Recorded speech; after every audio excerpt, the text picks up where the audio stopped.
স্বচ্ছ। এবার এটার মধ্যে আমরা যোগ করব কিছুটা লিটমাস সলিউশন। আমি মৈনাককে বলছি লিটমাস সলিউশনটা অ্যাড কর।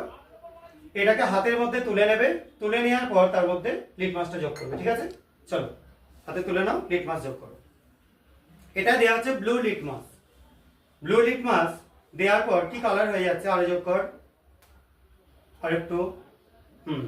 এবার কন্টেনারটাকে একটু হালকা হালকা করে নাড়াতে হবে। ঠিক আছে, আবার কিছুটা যোগ কর। আবার একটু নাড়াও। আস্তে আস্তে দেখো কালারটা চেঞ্জ হয়ে যাচ্ছে, লাল হয়ে যাচ্ছে। ঠিক আছে, আরো কিছুটা যোগ কর এই একইভাবে।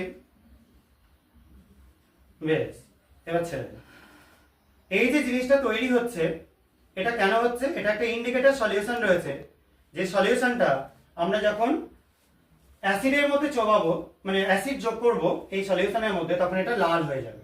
কারণ এটা যখন লিটমাস সলিউশন থাকে, লিটমাস সলিউশনের মধ্যে অ্যাসিড যোগ করা হলে বা উল্টোটা করা হলে, আমরা উল্টোটাই করলাম, অ্যাসিডের মধ্যে ব্লু লিটমাস যোগ করলাম, সেটা হয়ে গেল লাল। তো এইটা আমরা ইন্ডিকেট করছে এই জিনিসটা যে এটা একটা অ্যাসিড আছে। এবার ঠিক পরে